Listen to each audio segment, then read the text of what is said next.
Welcome, everybody. It's your boy, the Versace Stoner.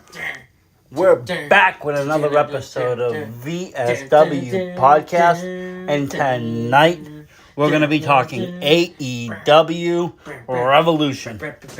I'm here, me, the Versace Stoner. Next to me is Disable. Now, let's jump right into it, folks. I mean, the big news, the big talk everywhere, all across the internet, all across wrestling world. It is Tony Khan has bought Ring of Honor. Holy shit, dude. I just knew that. I watched last night, of course, but the holy shit factor still kicking in. It is. I mean, it's kind of a big deal. I don't think there's been this kind of a big purchase in wrestling since Vince McMahon bought, WCW and ECW. There hasn't really been this kind of an expansion. But it's in the exact opposite type of purchase. It is. It's not to shut something down. It's to build something new. I'm not really sure. I mean, we can speculate a little bit how they're going to, incorporate. Is it going to be its own entity? Is Ring of Honor still going to just operate as Ring of Honor? And it's just going to have AEW funded money. And maybe some of the roster's going to go there. Some of the people that aren't used, like Joey Janela, Brian Cage. Yeah. Some of the other guys, Brandon Cutler. Or is it going to be a developmental territory? Like NXT to WWE. And maybe some of the guys go back down there, other guys are going to come up. You have a lot of people that are well established. It makes me feel even better being an AEW fan because a lot of people love AEW. I do too. But I love the big signs of Bryan Danielson, Adam Cole, Bebe, and CM Punk.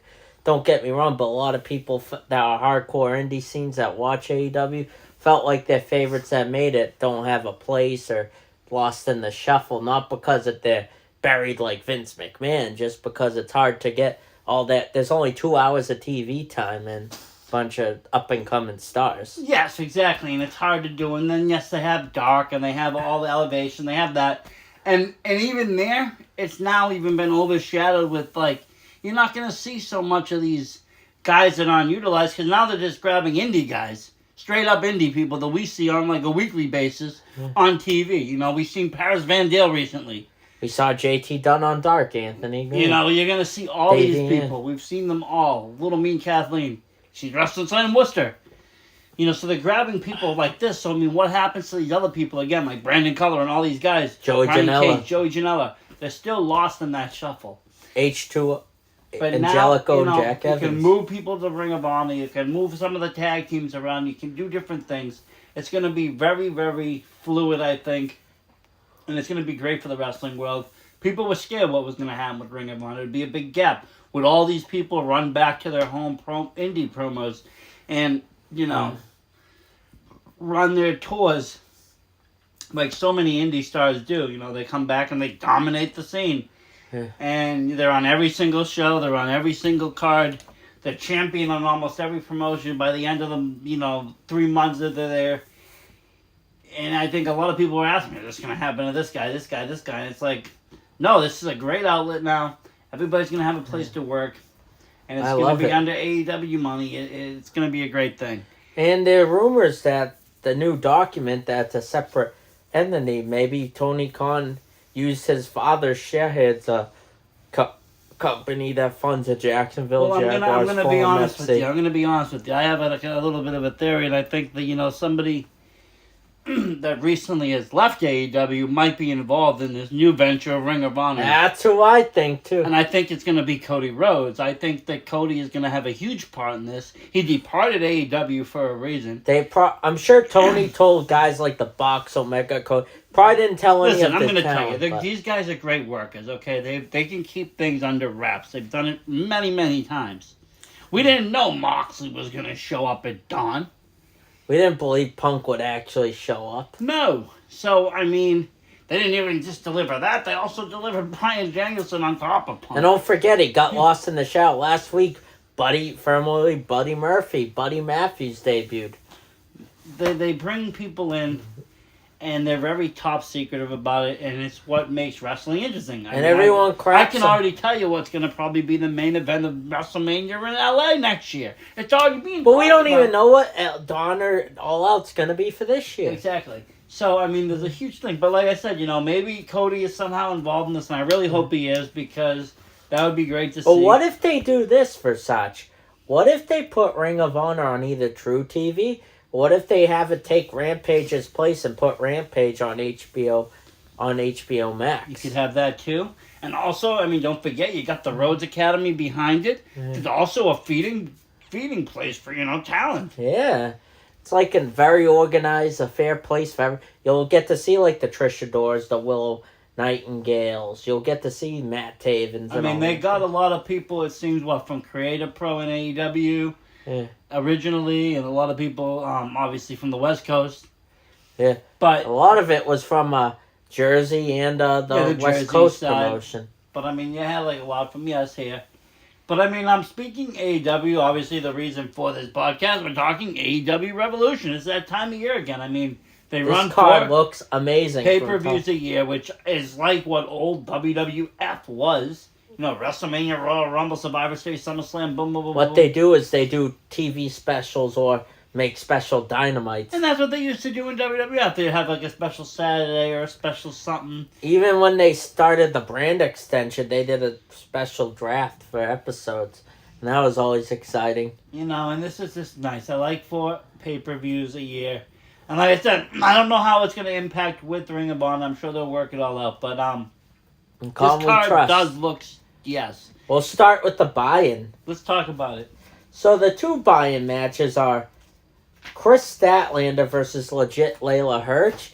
And you got the up-and-coming me of a wrestler who's actually Taz's son, the the quiet badass Hook versus QT Marshall. Really? And guess what made me really interested in this feud, Versace? What? Guess they were in Bridgeport, Connecticut. Obviously, LMK, Paris Van Dale, we know where they were at Elevation. Guess who was sent by QT Marshall besides his factory student? Wait for it. Who tried to get Hook's love is lived through. My man Love Doug. It was great seeing him on TV. That was amazing. We got a petition called to do Love Doug versus Hook for Rampage in Boston. Oh my, that would be great. I hope he is going to be on there. I hope he's going to be picked to be on either whatever they decide to run, because he's an asset to the industry. And obviously this is easy. Hook's obviously going to win, but this is perfect to buy in for him. To get people really to tune into Hook, because he hasn't really wrestled Dynamite, done a lot of darks and done a lot of Rampages, and the fans just crave him. Yeah, they love this guy. He's very over. And QT Marshall got squashed by the Big Show. He turned on Cody Rhodes when the fans were coming back. He wanted to take credit for the Nightmare Factory, turned on the Rhodes family. Crazy if you think about it. Yeah, I think it's obvious Hook's going to take this. How about you, Versace? Yeah, I mean, I think this is going to be a way to, like you said, for the fans to see what Hook can do. It's a little showcase match. And really just kind of make a name for himself as he moves up the ranks. Because he is over. He just needs to be, I think, more matches. I mean, really, that's basically what it boils down to. Absolutely, and QT Marshall's a good entering ground. It is. It's a great entering ground. There's a lot of matches on this card. And the other buy-in match I want to talk about is someone people in New England and New York know. 2 of them. One we were supposed to see at Chaotic. Legit Layla Hirsch takes on the best friend alien of Chris Statlander. And it all started when Layla Hirsch beat Statlander, and she was on an undefeated run, and Statlander beat her, and she's been a jealous person ever since. Oh, you know me. I'm a huge Statlander fan. Ever since we saw her Please Come Back, I've really enjoyed her work. I went back, I watched all of her Limitless work. I watched her Beyond work, independent scene stuff. She's really just... And she told Layla she wonders why her real parents gave her up for adoption. That's pretty deep to say that. Well, I mean, who said that? Chris Statlander to Layla Hirsch. She has a huge kickboxing MMA background from NWA. Yeah. But I mean, look, okay? Like I said, I mean, to be honest with you, Chris Statlander was my pick to be the next Limitless World Champion. I believe she would have dethroned Anthony Green Had she had the opportunity, had we not had the pandemic, had she not got injured. I was so excited for that show. And then she got injured, though. I mean, well, the pandemic happened, and then she got injured. But I've been happy since she's come back. And, I think she's just going to continue to dominate. I want to see gold around her waist. I want to see her dominate the women's division like I know she can, like she has done on the IWTV. Don't forget, she was IWTV champion. Mm. So, she First can ever do it. female. I believe in Stat all the way for this. Absolutely. Are you ready to, I believe that Stat's going to pull up the victory.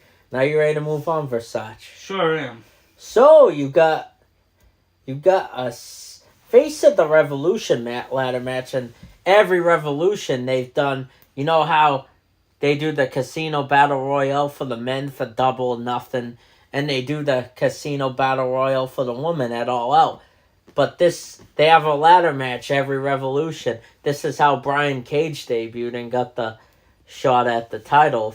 Last year, Lance Archer won it. So the participants in the Face of the Revolution ladder match, Versace, is you have a battle on Rampage between Christian Cage and Ethan Page and you to get that spot. You got the freshly squeezed OC Orange Cassidy. You got Ricky Starks, FTW champion, and Powerhouse Hobbs of Team Taz, and you got the Maniac, the assassin for MJF, Wardlow, who's been so over, and you got the guy who the big free agent they signed to squash on his way to victory, and has been undefeated so far in the first few weeks. Limitless Keith Lee, bask in his glory. And I mean, right if you've there, been watching all the Dynamites, who has the most momentum in this coming in? You got Orange Cassidy. He's got Dan Hawson with Trent Beretta into the best friends. So he's got distractions that could help him win. You know how he is in ladder matches. He can really run fast and climb. He can do. If he he can do wants. amazing things if he's feeling up to it. If he feels like it. If he feels like participating. If he wants to try. But you also got, you said Wardlow coming in with a lot of steam. He's been on a... He's been destroying opponents. He helped MJF beat up CM Punk. He's been helping MJF come away with his victories, and the fans just supposed to be a cheer. And he's with Sean Spears with a steel chair, has been accompanying him every one of his matches, Versace. But here's the thing, is that the Wardlow has Sean Spears, and then the fans are so for him. And he's starting to embrace the fans, which is upsetting a lot of the Pinnacle guys. Really? Yep, and the turn's going to happen. So, honestly, and you got Keith Lee, who's this big forbidden door that Tony Khan hyped up a few weeks ago. See, now, I honestly don't think it was that forbidden for Keith Lee to be in there. If it was someone like a Shane McMahon or something. I mean, that would be more forbidden, or like Nia Jax or somebody else. But, I mean, him, we knew he was going there. We knew it. And he defeated Isaiah Cassidy, one half a private pool we'll talk about pretty soon, that when Matt Hardy abandoned him. Oh, the Hardys, that's another issue. But, that's how Keith Lee got his first victory to qualify in this match. I think it is going to actually be Keith Lee with it. I don't see them killing his momentum. If he is the big forbidden door, which he was, and they put all this effort into bringing him in, he's on this no-lose streak. I don't see him losing out to Wardlow. I don't see him losing out to these guys, Ricky Starks. I just don't. I see him being just a devastating force in this match and taking victory. I think Powerhouse Hobbs is going to have a force, and Ricky Starks is FTW champion and sneaking his way with Taz's endorsement. Yeah, but see, that's another thing that I just don't like. I honestly think they're going to blow up at each other during this match. To be honest with you, it just doesn't fit for me. I think it should have always been Brian Cage with that title. He just fitted as that monster heel. And then you haven't seen him on TV since Starks beat him. No, and there's a lot of speculation why, with the mandates and this and that, now some wrestlers aren't. I'm going to be on Powerhouse Hobbs was pretty amazing. He's a huge powerhouse. He can move for a big man. He can. Is that who you're going with on this? No, I'm not. I'm going with the man himself, Wardlow. Are you? Because he's got so much steam, and MJF wants him to win to give him the TNT Championship. And I think you start that storyline right when he wins it. Okay, I can see that. I'm still going to stick with my original though and say Keith Lee's going to continue his... It's either going to be Wardlow or Keith Lee. I'd be shocked if anyone outside those two win. Put it to you that unless way. It's a surprise entrant. They haven't announced one, but you never know. You never know what the fucking happened.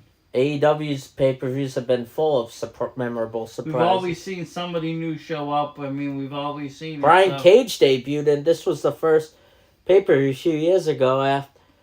He won that ladder match. My fiance fell in love with him and that. She was watching it live. She didn't.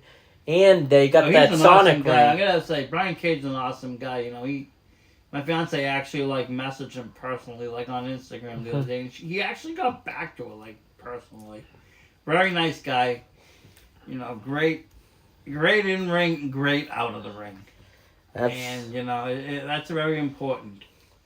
So you got this crazy storyline. I'll move on. You got a 6-man, not only tag team match, it's a tornado tag team match.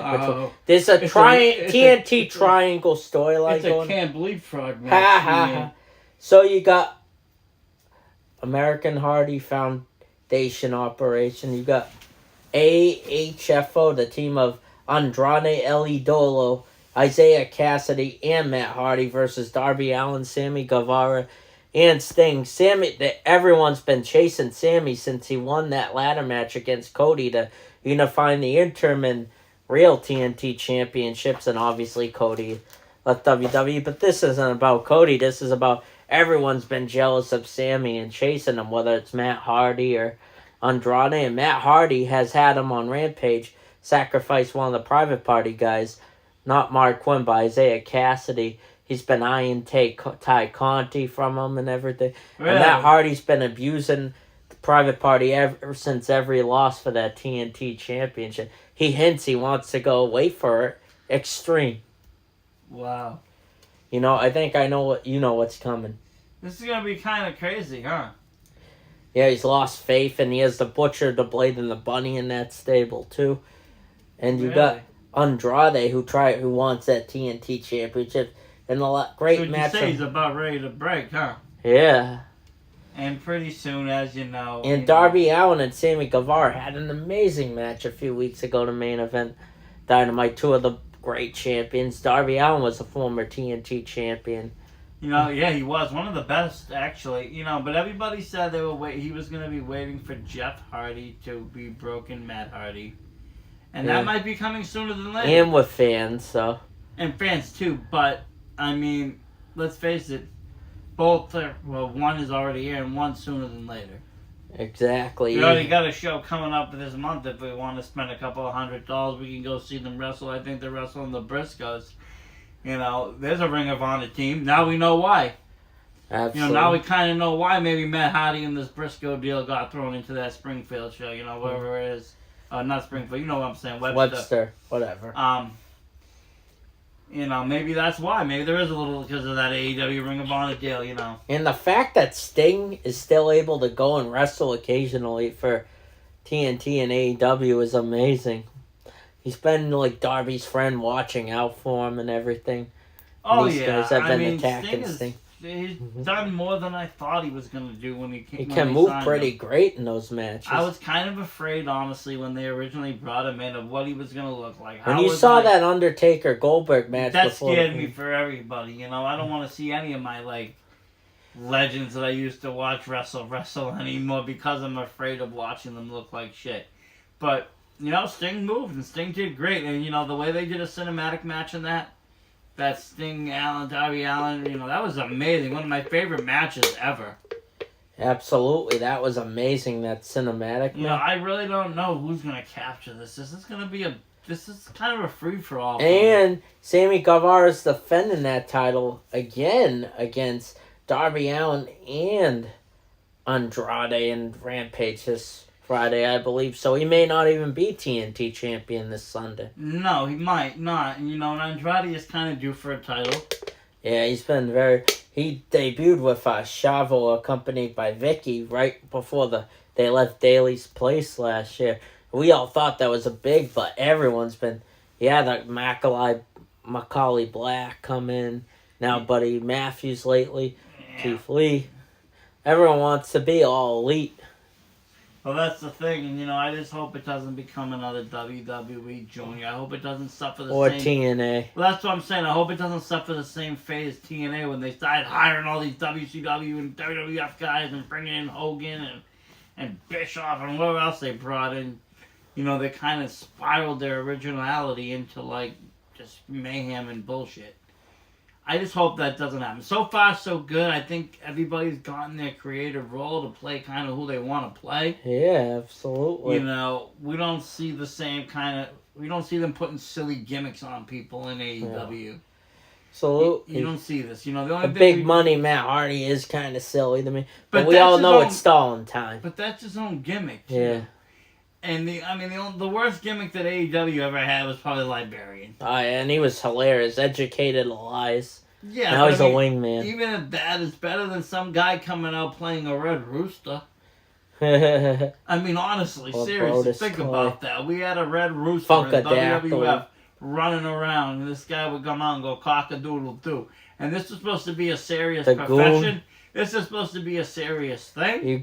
Let's talk about the Goon, Repo Man, all those crazy guys. It's supposed to be a serious thing. Come on. But yeah, AEW seems to be doing pretty good with these WWE pickups. I honestly think that my prediction is the team of Darby Allin, Sammy Guevara, and Sting win. But I wouldn't be surprised if one of those three turn heel on each other after the match. You never know. If anybody turns, I would have to say it'd be Darby. Yeah, that's what I'm saying. He's been face for so long, and him and Sting could easily play heel. Yeah. Or he could turn on Sting, too. You never know. Never can know.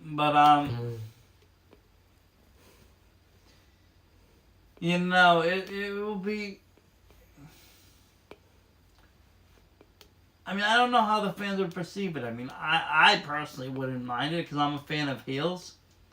But I think a lot of fans might not be such a fan and be like, why did they just turn Darby? To me personally, I think Darby will always could be a tweener. I don't think he could ever be a total heel. Even as a heel, he has already his dedicated fan base that would just follow him. Oh, I know it. Because he's got that skateboard cool craze. He's got the skateboard cool thing. He's got this whole kind of gimmick gothy thing going. He's got all this stuff going, okay? Yeah. And I have to agree. I think it's going to be that team that takes this victory on this match. Absolutely. I'm going to go with the Darby Allin Guevara Sting. I already said it because of the reasons I stated. Are you ready to move on, Versace? I sure am. So this is a singles match for the AEW TBS Championship between the champion Jade Cargill with Smart Mark Sterling as a lawyer versus the person who accepted her open challenge, Ty Conti. Sidney Bacabella's lawyer is the same, Mark Sterling. I bet.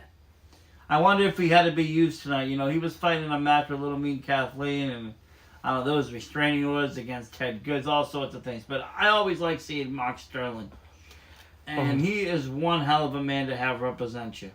Oh, absolutely, because you get Jade Cargill. She's been undefeated. A lot of people comparing her to Goldberg's run in WCW and AEW United States. She might have to be stripped of the title and go for the women's title before she'll drop that belt. But I think if someone's going to beat her, it's either like Chris Statlander or if Layla Hirsch. Or Ty Conti's perfect. She's very due for it. Like, you got Anna Jay on her side from the Dark Order. Obviously, her and Sammy Guevara have been the best couple. I met her and Sammy in Heroes Hideout a few weeks ago, and they were very great people. I remember you guys went over there and they signed the figures. Yes, Ty was so awesome to her fans. It's amazing that she's been able to keep positive and has a judo background, Brazilian background. Jade's had a huge challenge. Jade's been crazy undefeated ever since she debuted with Shaq to face Cody in Red Velvet a year ago. Oh, yeah. She's the next big thing. Very marketable. Like Storm. Kind of gives you that Storm of X-Men vibe. She's in the ring. She's amazing. Smart Mark Sterling had to sign things that Tay Conti couldn't attack her because he would have to forfeit her title shot. When you got Smart Mark Sterling on her side too, it's really hard to get past them. Oh yeah, well I mean, look at Matt Cardona's dominance. He's the lawyer for Brian Meyer. He's the lawyer for so many great wrestlers, and you even see him wrestling like he did with VSK out in Maine. So I mean, this guy can do it all. So I have to go with Team Sterling all the way on this match. I do too, but I think if Jade loses, though, it's to Ty Conti. She's had so much momentum. She didn't get the title win against Britt Baker on a frickin' All Out. She's been on a tear picking herself back up. She took a little time off. But I wouldn't be surprised to see Anna Jay turn on her, too. Because they've been best friends for so long. It could happen. Mark Order. Been on her side. Or maybe she accidentally cost Conti the match. I can't see Jade just burying Conti. I think they're going to make a great match out of it. Ty Conti's been amazing. Yeah, it's one of my favorites. It's not going to be a total burial. Her and Sammy, ironically, are my favorite wrestlers in AEW. So that's funny. And you got to meet a lot of people are jealous of them. So yeah, and you got to meet them all in one day. Sammy got your Sega signed. I told them about VSW and hope they take a listen. Hey, maybe they'll listen tonight. Maybe so. Only tag them in it. Jade's been unbelievable, too, not to take away anything. TBS Championship, she's the perfect first champion for. Either that or Statlander or Ruby Soho could be good champions if she was. I mean, you got Red Velvet, maybe. You got so many people in that division that could be. But, I always, whenever you mention someone like a WCW Goldberg, that sparks my interest. And Jade hasn't lost the match. I like that. That kind of gives me that Asuka NXT feel. She was amazing in NXT. Asuka. Mm-hmm. And, that's just that. She is that bitch, Jade calls herself, so. Pun intended. She likes to call herself that. That's why I'm feeding it. But I have to go with that. With anything with Mark Sterling involved, he'll make sure the victory. I do think she's so strong it wouldn't make a. I do think Ty Conti's, because she's been talk of the whole social media. Think they do capitalize and put the belt on. If she loses, it's going to be a distraction from Anna Jay. But that's my opinion. It should be a really great. But since it's an undercard match, it probably wouldn't get as much more time as it should, but it's a stacked card. I am very excited from bottom to top. Card. This is going to be a great night of professional wrestling. And you go with Jade? Yes, I do. Fair enough. Are you ready to move on? I do. All right. Let's see what we got on this card, Versace. This is one of the most anticipated. You're a tag team guy, right? Sure you got a 3-way tag team match for AEW World Tag Team Champion between Jurassic Express, Jungle Boy, and Luchasaurus, who won the titles from the Lucha Brothers at the debut episode of the 2022 on TBS when they moved from TNT to win those titles, versus the Young Bucks, one of my favorite tag teams of all time. Super Kick Party, Matt Jackson and Nick Jackson, along with their stooge Cutler in the face mask. Probably be filming for their vlog. I'm sorry, I'm still happy that they turned heel. I know. And you got the team of Red Dragon. Now I heard they're going to be renamed the Undisputed Originals, the team of Bobby Fish and Kyle O'Reilly, who's been around Adam Cole, helping him in his feud with Paige, which we'll talk about a little later. They're not going to be no Undisputed Era here? They're calling them Undisputed Originals now, or Red Dragon. That's what they're... Interesting. I can't believe you got 75% of the Undisputed Era to be at, but once NXT and... Who are they missing? Just, Roderick Strong. Yeah. And they're both bickering. They're the same heels. They're supposed to be a stacked elite ever since Cole debuted in All Out. They're supposed to be stacked, but there's a little divide between the elite and the Adam Cole team, because Adam Cole kind of wants to take control of the elite. Well, you gotta remember, he was a ghost, if you think about it. Well, listen, he was part of the original Elite. Then he left. He was part of the WWE. He ran his own stable for many, many, many years in NXT into the black and gold. Right to the ground until it became 2.0 did he run things pretty much. And, he had one of the most successful runs. That's where I learned to love this dude. It actually wasn't from the Elite that I learned that. You know, it was from NXT and watching them. NXT, the Undisputed Era. They were just my favorite stable. I just liked the way they were. I know they were heel. It didn't matter to me. Yeah. Adam Cole, the cockiness, just everything about him. And they are legendary Ring of Honor World Tag Team Champions. See, that's another thing. Now you're going to have the Ring of Honor thing coming into play again. Because, you know, they were all in Ring of Honor together prior to AEW's formation. But before the tensions, before Tony Khan revealed this past Dynamite and the last one, there were Casino Tag Team Battle Royals to determine who faced, because he wanted a triple threat match. But you got the Elite, when they were before Red Dragon Elite subdivided, you had them attack Jurassic Express. You had them beat Jungle Boy outside in a snowstorm. Brandon Cutler tasing them. Well, yeah, I mean, that's what I'm saying. You know, look what they do with Brandon Cutler. And you remember in the beginning, in the first ever, they built that Brandon Cutler up to be the super dude. He was facing MJF. The debut of Dynamite in DC. You know, they were building it up. They had him on all these shows, and it was just a flop. He is just a Dungeon and Dragon dude, huh? It's just a friend of a friend that got on. But, you know, He wears the brace. He looks like, ironically, Cody Rhodes when he was on Dash and when Rey Mysterio kicked his nose in. And you think they pay him to be on the show? You think they give him $100? What do you think they do? Oh, he might. Same as their friend Michael Nakazawa. Nakazawa, he gets probably $100. We haven't seen Kenny Omega since he lost his title to Hangman Page. He is recovering. Hopefully, Does he have does any come. titles left, the guy? No, Nothing. he's just. Kenny, no belts. I know. Who would have thought? Good Cardona's a new belt collector in wrestling. There he is. He should come in there and start scooping things up. Fans would despise Cardona. They hate him. It's hard to believe he built himself up. You know why they hate him? They can't stand to see somebody become successful. Oh, I know. They all want to be miserable. A lot of fans want people to be miserable, just like the. But we here at the VSW always pride ourselves with positivity with some smart-ass sense of humor for such. Exactly. That's the difference here at the VSW. We try not to put a negative spin on But wrestling. I am Wrestling disabled has its own trash, aren't I? negativities. You know what I'm saying? Its own bullshit happening. You know, you heard about the bullshit with G Raver and you know that how just tragic that is, and I just really feel for the victim there, just really do. And then you got that other crazy story with Kane there, not the wrestler. You know who I'm talking about. Yeah, you had Matt Caster when he went in the Battle Royal. He was saying one of the insults not as popular as over as Glenn Jacobs' tweets. Well, you had that, but I mean, what's his name? Cain Velasquez got arrested because he killed a pedophile. You know, you have all sorts of just crazy things going on. It has enough negativity. We don't need to dwell on that. But yeah, we like to stick with the positive here. I'm actually gonna go with though.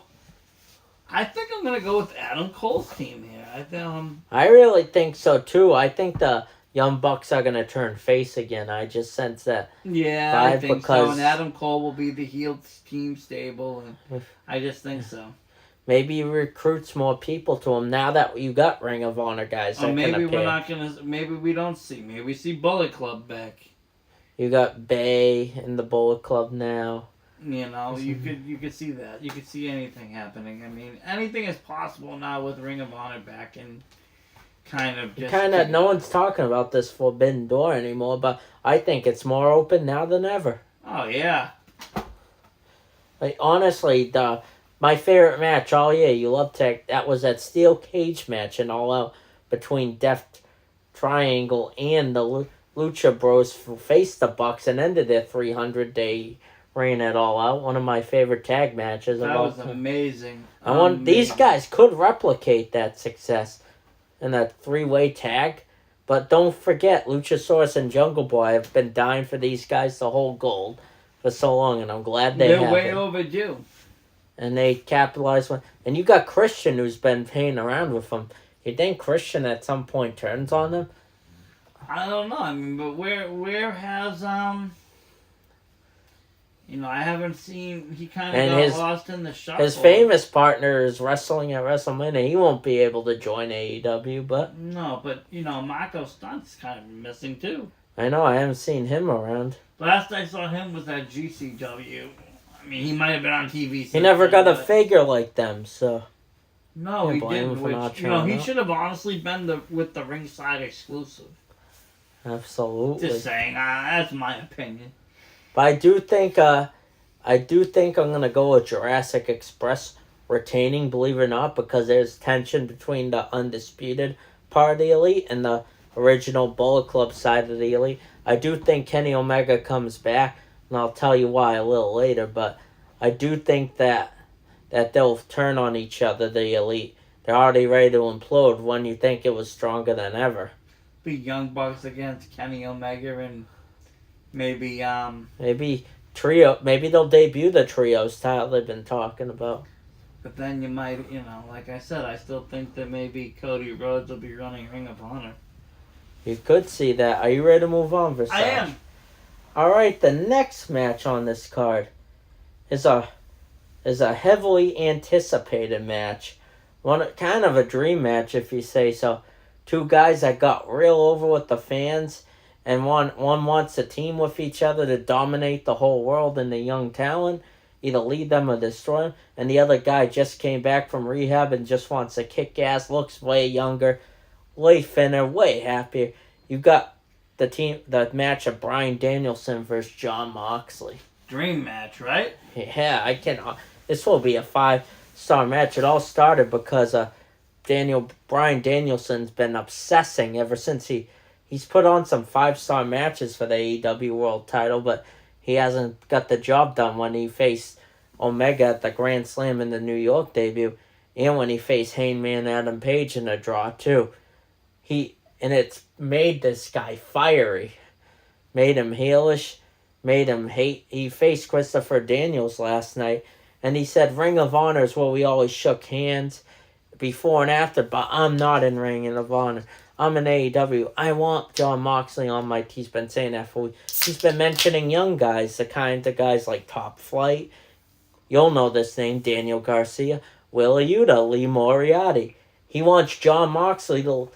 Not only does he want to take over the AEW titles, he wants Moxley to help him become AEW and the young talent to help him run the whole place. So. Well, he should. Those three names that you just mentioned are the future of this industry.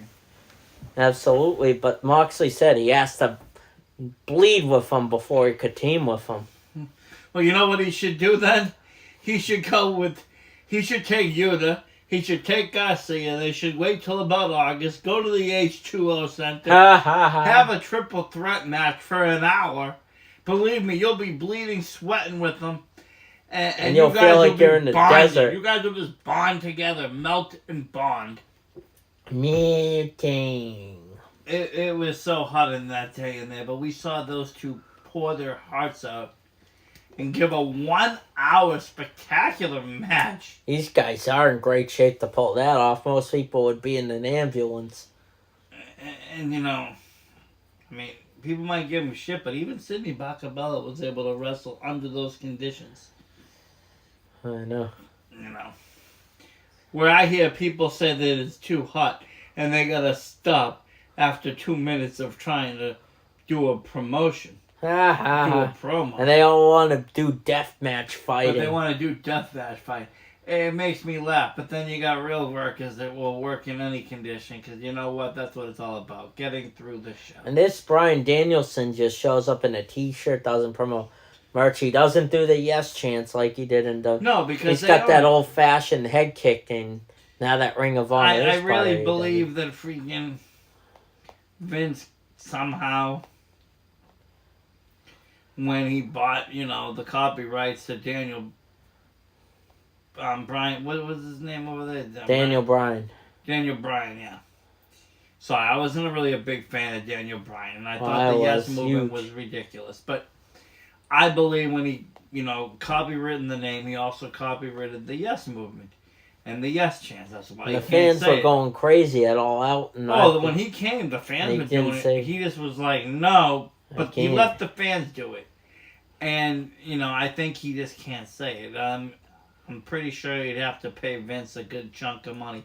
Kind of like how Cody Rhodes, I mean, nobody says it, but he was paying a good chunk of money because To use for a while, his ring last name. yeah, the ring last name. I mean, they owned it, and that's why for a while you just heard him kind of being called the American Nightmare. This match is 3 months in the remake. If you think about Versace, right, we were at the Dynamite before Moxley took rehab for. We were. He beat 10 of the Dark Order qualify. We all knew the brackets for the Eliminated Tournament all out.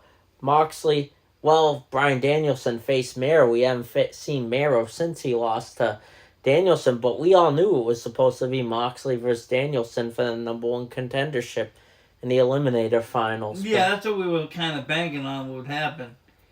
And, nobody ever knew he was going to, I didn't know for sure that he was struggling with any kind of addiction. I don't think a lot of people knew. Because it really didn't show. It wasn't really apparent. But when you look at his pictures 6 months ago compared huge now difference. you know. But that's it. I mean, with AEW, and you're not seeing these guys every week on TV. They don't have the WWE kind of oh my God, they're on every Monday night. Or they're on every Monday and they're on every week. It's a different game. You don't really notice the subtle changes. Yeah. And I do think Bryan Danielson does beat Moxley, and they do either start a tag team. Either Danielson turns face again, or Moxley turns heel after this match. One of them's gonna turn, and maybe they do lead a bunch of new talent. Maybe he recruits a bunch of unsigned Ring of Honor talent, because there's no one contracted as of right now to Ring of Honor. No, everybody was released of their contract. A lot of these guys got, Bryan Danielson was a flagship wrestler for Ring of Honor, just like CM Punk. And you might see other guys start to go The to American Dragon. Honestly, besides that, you might see What a wild thing. You might see people like Anthony Green going to Ring of Honor eventually. You might see people even like Alec Price getting scooped up by Ring of Honor eventually. With he sounds like he wants to recruit a gang of young students or young wrestlers. Well, I mean, he's already started with some great people, like I said, with the names that you mentioned. And Lee Moriarty, he's amazing. He was IWTV champion. Willie Yuta, IWTV champion. Daniel Garcia, Limitless World champion. Matches. He could have almost won the IWTV World champion. These are all great, tremendous indie wrestlers that have wrestled across, beyond Limitless, across the country. They put it on, 5-star matches. And now they're on TV. Now they're on the big team, Look at, what was it? Not even a year ago. 6 months ago, we would have seen them all. Yes. We met Lee Moriarty at Beyond. Beyond, and I met Willie Yuta at Beyond as well. Right when they put on their great match, an Iron Man match, I think. Yep, when Yuta won the IWTV title from Lee Moriarty. I actually got a picture with him. And when he's in AEW, he's with the Best Friends, which is getting very big. It is. The new evil Dan Hawson. There's a lot of friends. And, And to everyone listening, when you search Dan Hawson shorts, our shorts when he faced Dave Everett in an intergender match in Limitless Maine comes up. I'm very honored about that.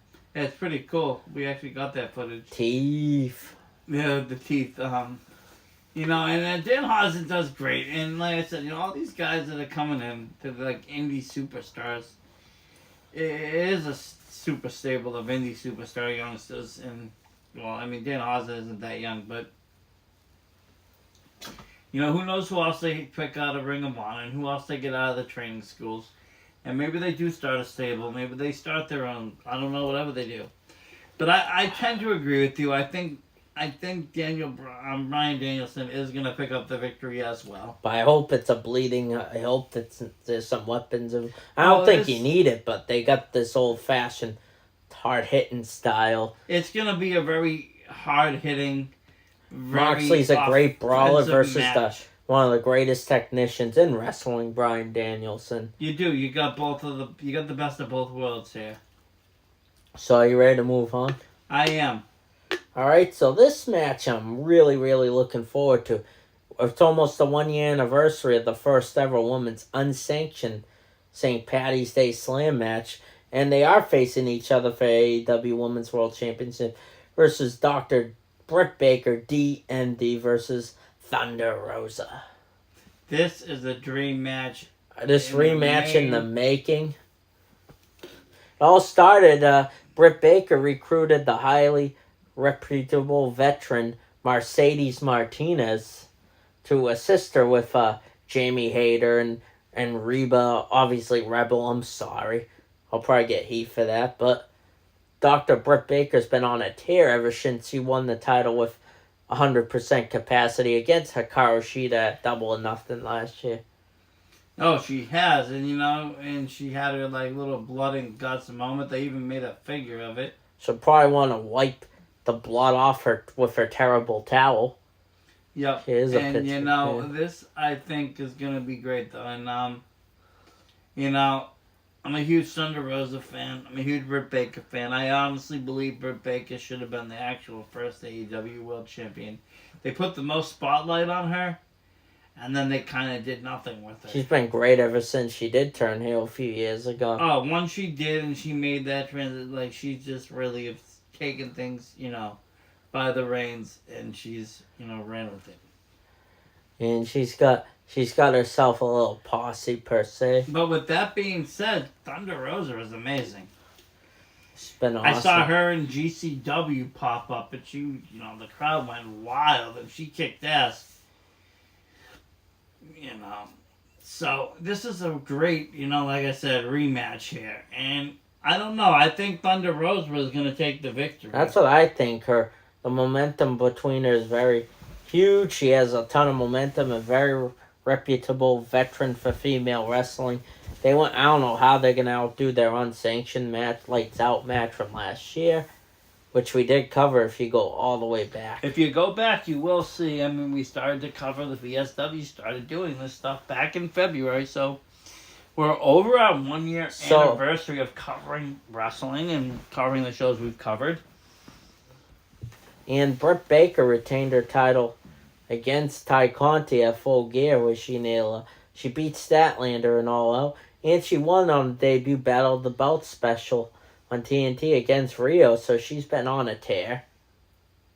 She has. But she wants her revenge against Rosa ever since she got the best out of her at that lights out match, which is one of my favorite women's matches I've ever watched. The best women's matches in AEW history. Probably is. I haven't really been too impressed. And we got Britt Baker. I'm going to be honest with you. I haven't been too impressed with their women's division. I honestly, way better though. It is, but I honestly still think the best women's division is on the indie scene. People can say it's WWE, and they have a great division. 4 horsewoman. WWE has a wonderful division, but they don't have the passion that I see on the independent scene. When you see people like Becca go out and fight, when you see people like Davey go out and fight, first of all, the fans love Davey, and to the fact that they probably give her more $1 bills than probably some people are taking home as their, booking cost. Oh, absolutely. Okay? The fans love Davey. The kids love Davey. The only place they don't like Davey is Top Rope.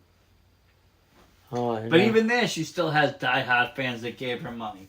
And, when you see people like Paris Van Dale, when you see these women, when you even see outsiders, you got other women out there. They have this passion about them, and they put on these 5-star matches. And sometimes it doesn't matter. They can do the intergender, which makes a big difference in my opinion. But she's got one of the best finishers, Britt Baker, with that lockjaw, which she does try to break someone's teeth. It's just like a mandible car with scissors. Move. I love her finishing move.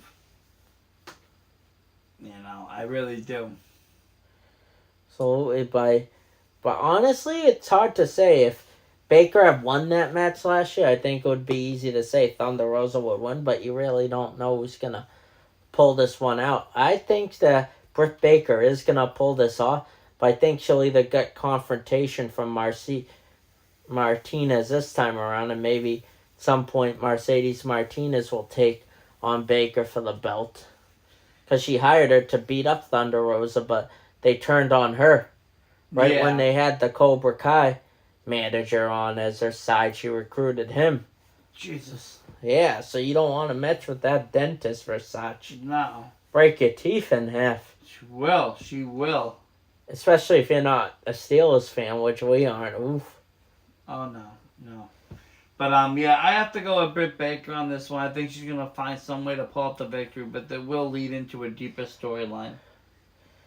All right, are you ready to move on? I am. So this is a singles grudge match, which has been two guys on the polar opposites. One's a mainstream star, the other was breaking personal issues, grinding to get where he is today. You got Eddie Kingston versus Chris Jericho, and this is hard to say who's gonna pull this off because no, you have Jericho with the Inner Circle imploding, Sammy doing his own thing with the TNT, and you got Santana and Ortiz, Pride and Powerful, kind of turning on him because he's always trying to look out for him. They think they get no credit with being in this Inner Circle with him and Hager. No, and the Inner Circle, honestly, in my opinion, lost all kind of steam when they went face. They were a great face turn too. Don't get me wrong. They were fine, but they were a great heel team. And seeing, Sammy as a heel in there, and seeing Jericho's heel work and whining and crying and all his shenanigans that he pulled early on. And you had Pride and Powerful. And they're very upset they're not AEW Tag Team Champions at this rate. Well, I mean, and then you also had the very kind of just stands there. He doesn't really wrestle, Jake Hager. Now we'll be able to wrestle since things are getting lifted. Yeah, he should be able to go. If you're a fan of me, you can go down to the what is it, one of those Targets. They got like 100 of his figures. Oh, yeah. We can't find any AEW figures but the Hagers. I find all of Jake Hager's. We got plenty of them. Hundreds of Jake Hagers. But, we should buy them all. We should buy a bunch of Jake Hagers, start giving them away. And what Jericho, the crowd is for Eddie Kingston, no matter how much Jericho's a face. But once of the thing that Jericho pulls us off, that every time Eddie Kingston's in the big match, whether he teams with his friend Moxley, they lose against the Young Bucks, he never pulls the big one. You gotta wonder if Jake Hager shows up to control your narrative. Tend to wait fit perfectly there, huh? He might jump in, because there's an open door policy. Oh, yeah, no contracts. No contracts. He might just show up and fight. And that's what they're looking for, fighters. And he's a fighter. A fan to buy a VIP to rant at a wrestler all they want for 3 minutes. The wrestler can't do anything about it. I know a bunch of people that would probably do that. They probably wouldn't because they're all talk on the internet for such. Oh, I know people that will pay money to scream at Flip Gordon for 3 minutes. Oh, yeah, we all know that. But, they say that Eddie Kingston challenged for the TNT title plenty of times. Even the AEW World hasn't got the stuff done. He's been huge he's been hugely received by the AEW faithful. Been grinding the indie scene for years. Ever since that big pop, little pop, fizzle pop. Oh, Revolution 1 year. Ever since 1 year ago, I don't want to make fun of it, but the guy, fireworks. This guy took off, okay? When he thought Moxley was going to explode. And he saved him, and he gave this he gave a great, whatever you want to call it. He put on a great show. Did have a moment, Jericho as well. And, I think from then on, he really even became over even more. And it's just steamrolled. And I honestly believe he's going to actually beat Chris Jericho. I think he's going to take this victory. But I do think Jericho's going to pull this off. I know it's shocking because that will make Eddie more vicious and everything. It will add to the story that he can't win the big I think he's going to be vicious right now. I think he's going to come out and be very vicious. He's sick of Jericho. He hates all the mainstream success Jericho's had because Jericho felt like Jericho has a silver spoon in his pot. He was the first ever undisputed, beat Stone Cold and The Rock at the same night. So a victory over Jericho, one of the greatest Intercontinental champions. First ever AEW World Champion. If you want to talk WWE history, yeah. But as far as AEW history, he's the first world champion. Just saying the comparison between him and Kingston is insane. And Kingston knows it and really knows he has to get a great victory over this legend. It's like Tough Daddy versus Anthony Green right here. I wouldn't go that far. Eddie Kingston's really talented. Okay, fine. But I mean, you know what I'm saying? It's a dream. It's in some aspects, it is a dream match, probably in Kingston's head. As if you think about Jericho and the Y2J stand, or all these accomplished in WWE and his music The career, and how big he Painmaker. really is in New Japan wrestling, the Painmaker. Le Well, Champion. he might even Little bit of the bubbly. he might even come out as the Painmaker. Who knows? Maybe it draws out the Painmaker in him. We saw him face when they did the Chamber or whatever it was. We saw the Painmaker come out. So I mean, there's all sorts of things. Boy, God. This is gonna be a great match. I think Kingston is gonna give a tremendous performance in this. He's really gonna go after it. He has the heart for this industry. Mm-hmm. He just keeps giving. And Was he Santa Claus? Keeps giving. kinda. Uh-huh. And he's very passionate about what he does. He gives for the right reasons. And that's why I think a lot of the fans love Eddie Kingston. A lot of the local fans love Eddie Kingston. A lot of the local wrestlers love Eddie Kingston. They always get geeked when they see him on TV. And it's good. It's good for everybody, when you see these guys, get excited, because that, I think, stimulates the local indie scene to say, hey, maybe we can work a little harder. Maybe we can get where Eddie is at by just grinding. Now you ready to move on, Versace? I sure you said am. Eddie Kingston. I went with Jericho. This is the match that's been the best storyline and been a dream match ever since he made his anticipated return to wrestle. And you got the world's nicest man too. You got a dog collar match between CM Punk and Salt of the Earth MJF. What a story this has been. This has been a crazy story. I mean, we saw your video you posted to the TikTok last night. He is the devil. That is the ending of the story. We know how evil MJF is. So the son's not named Damien, his name's Maxwell? His name is Maxwell. And he is the salt of the earth. I'm telling you right now, I mean, he is pure evil. We've known since Limitless Wrestling how bad this guy is, and now he's gotten even worse. He's like John Alba without any anxiety whatsoever. He is... If you think our former president said things that are out of line and disrespectful to people, you've never been to a meet and greet with MJF. I'm dying for that opportunity, Versa. I know, you're a sick fuck. You like to be that kind of ridiculed. I'm telling you, this guy ain't a nice thing. Okay? And CM Punk, he might be, the best in the world? Yeah, the best in the world. The voice of the voiceless. He's the cult of personalities. He's going to have to pull everything out that he owns in his arsenal to fight this demon. Oh, yeah, and they fought each other a few weeks ago in Chicago, and it was MJF getting that victory over Punk, even though the ref did call the head of using Wardlow's, the ring Wardlow gave him to, and he reformed the Pinnacle, having Sean Spears, the chairman, FTR, and Wardlow was about to turn on him. Maybe that could make a huge factor in this match. It could. But what really made this storyline for people to want this rematch, because we were all shocked when they burned this match in Punk's hometown in Chicago, and they had Punk at his first ever AEW loss there to MJF, which makes perfect sense. MJF's a 3-time Dynamite Diamond Ring winner. He's never lost that every time they do it yearly. He's a fucking legend. He should be at least TNT champion. He should be the next one. He will be. And AEW World Champion. But the thing is that Punk turns out we found out he was one of MJF's favorite wrestlers growing up. They had he saw him at a meet and greet. Yeah, I saw the pictures. I think it's kind of funny. He met Edge, Randy Orton. So I honestly think this is all because MJF is really just sad that CM Punk left wrestling.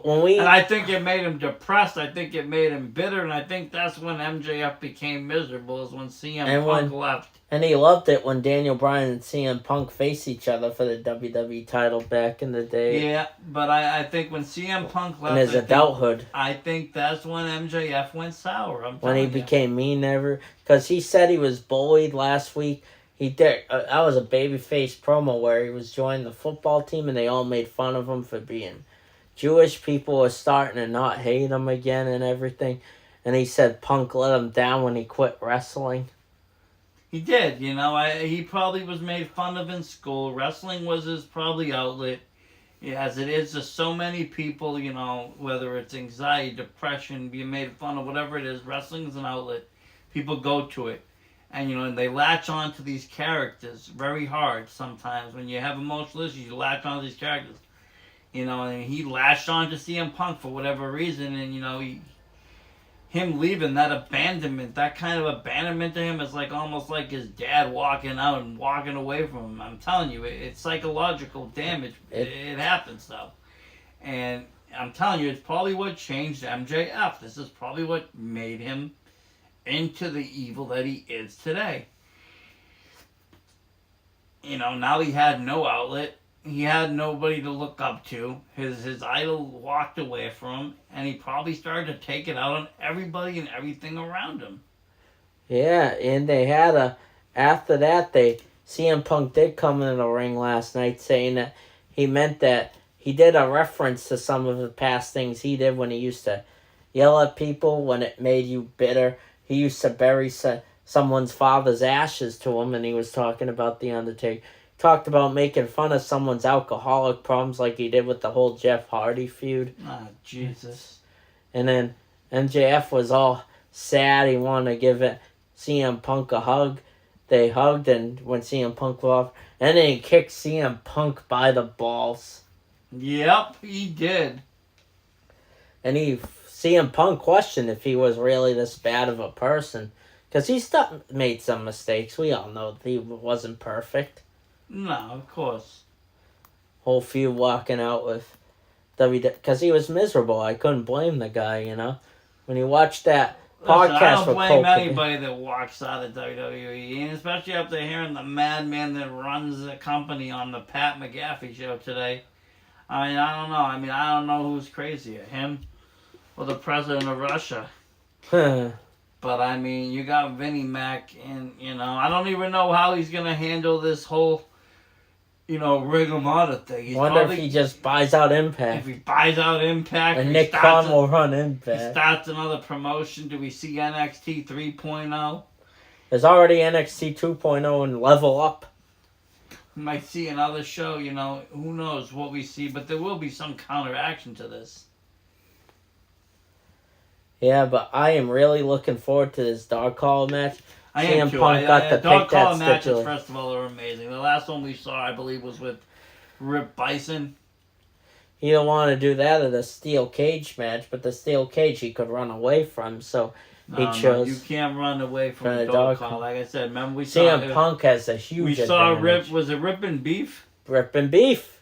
We saw them in that dog collar match, and JF's got to really be ready. But a lot of it's going to depend. I don't think Wardlow's going to help him this time around. I don't think he needs Wardlow's help. I think MJF is just going to... He's got Sean Spears. I think he's going to pull this victory off on his own. I think he's just going to take it. I think Punk's going to win. Do you? I don't. I don't think so. Because MJF did win that first victory in Chicago. And I think he's going to win again. If you're not going to win in your hometown, how are you going to win outside of your hometown? Got a fair point for Sach. Come on. He's in Chicago, and you're going to lose. That's like, that was like the Patriots with Brady losing to, the Bills at home. Absolutely, but the Pats have won some road victories, too, in the Super Bowl.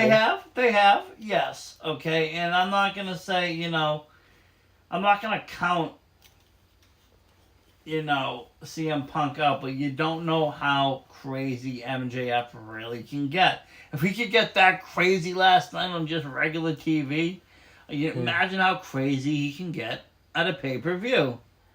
Absolutely.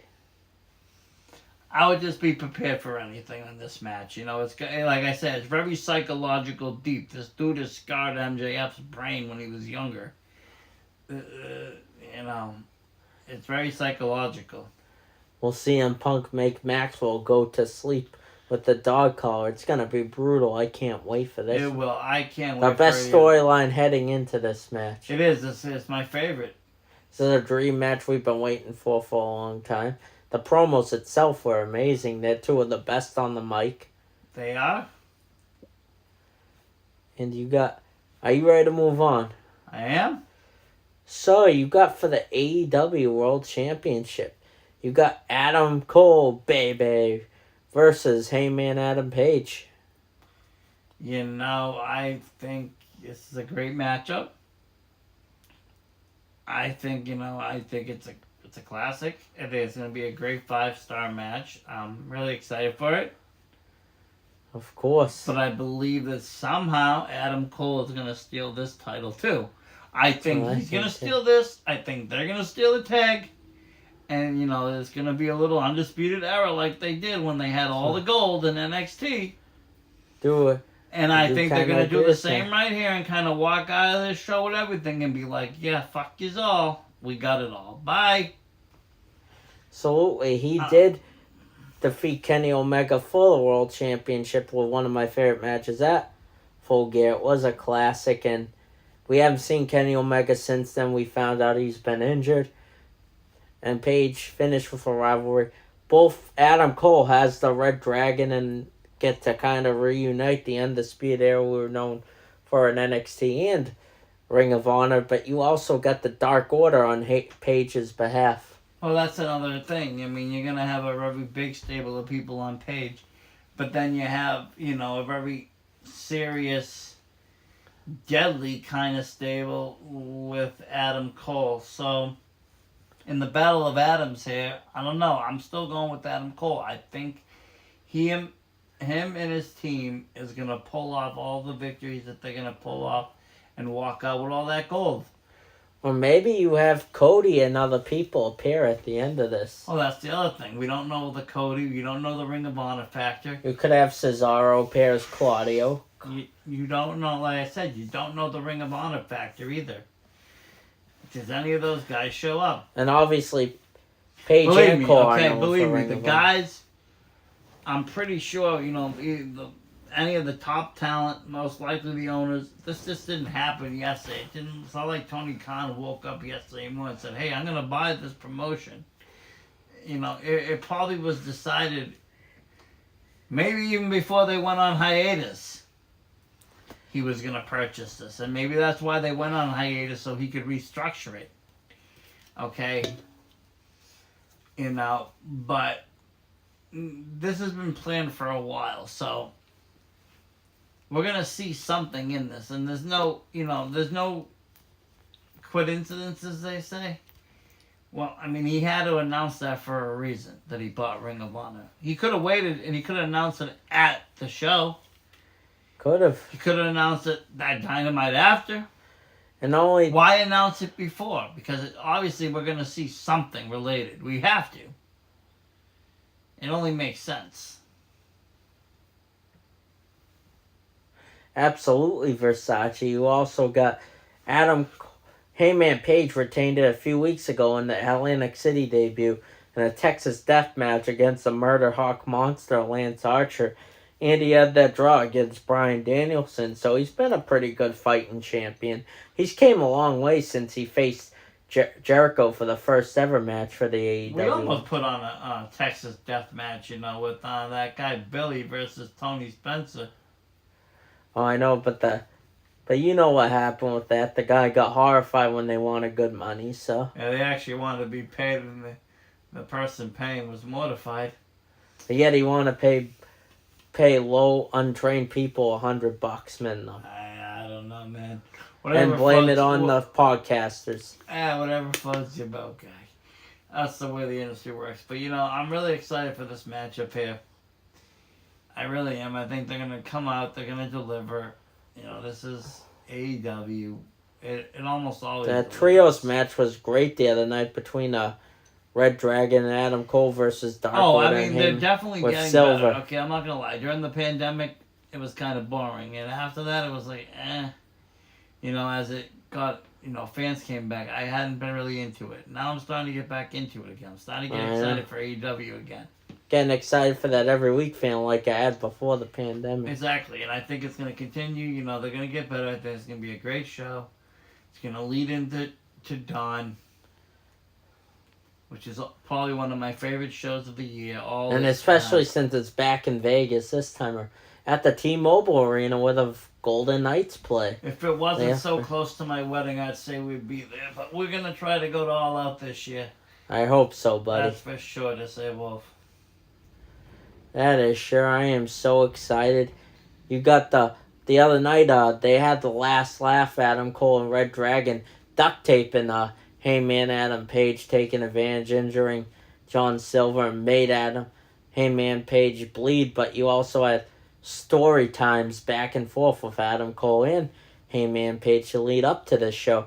I do think it's a shocker that I do believe Adam Cole's going to take this victory. I think it's going to lead to a Cole versus Omega match. Yeah, at some that's point. what I can see. I think Omega's going to come in. And they're turning on each other, Adam Cole and the Young Bucks. See, I think it's going to be, I think the Young Bucks are going to turn on Adam Cole.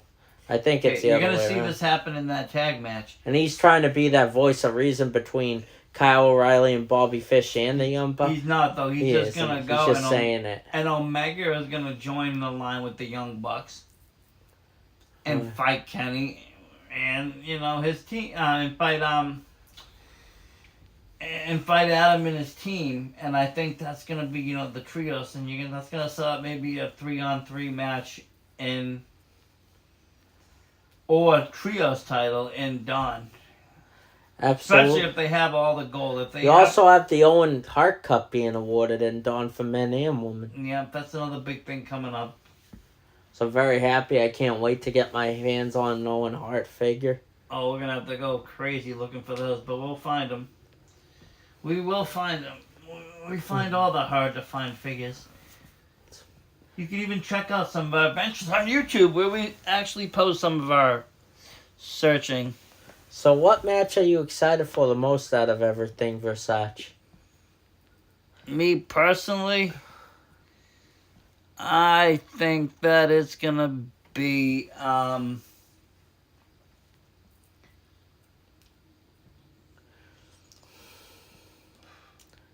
For me, I don't know. It's tough. It's all great, Matt. For me, it's going to be Bryan Danielson and Jon Moxley. But storyline-wise, it's CM Punk and MJF. Storyline's that, but then storyline, you kind of like the This main title event. match is great, but it feels underwhelmed because we have a lot of great stories going on right now. But we don't know where this one's going to lead and what's going to happen with Adam Cole. And it's going to be... No one's going to win this match clean without someone interfering or running in this match. Something big's got to happen. No, but I mean, think about it, okay? I mean, just think about it. Let's just talk about it for a second again. Mm-hmm. If Adam Cole's to win the title... His tag team, Red Dragon, there wins their titles. Yeah. And what is it Britt Baker was to join? Yeah, she's... Okay, now you got everybody in the gold. They did team up when they faced Orange Cassidy and Chris Statlander when OC injured. So now you got all the members with gold around the waist. Then they introduced the trios title. And Adam Cole's been undefeated since he came to AEW. He's been booked as this main eventer. So, I mean... As he should. He shouldn't have to start from the bottom. No way. But I'm very excited for this show. I can't wait to watch it. And, as always, we got a full weekend ahead of wrestling tomorrow night. NCW, its return. We'll be there live, to say Wolf. I cannot. Checking out all that. You can check out our preview of that show. That's up on YouTube. You can check out our TikToks. With that MJF special, I caught myself watching when he said he was the devil to bloodied CM Punk. Yeah, we've been running our TikToks and running our Instagrams, and we're running all of our other reels and YouTube and everything. We're running so please all check on our About page on our YouTube and tune into our other social medias. Please be greatly appreciated. Definitely. Love AEW, and wrestling's better than ever. Got Control Your Narrative coming. You got Ring of Honor under Tony Khan. And the indie scene and WrestleMania coming up. What a great time to be a wrestling fan. It is. I can't wait. And like I said, we're going to have all that And there's action. such a revolution going on. There and is. I think it's time for us to sign out. It is. Have yourselves a great night, folks. Versace Stoner signing out. Disciple Fault.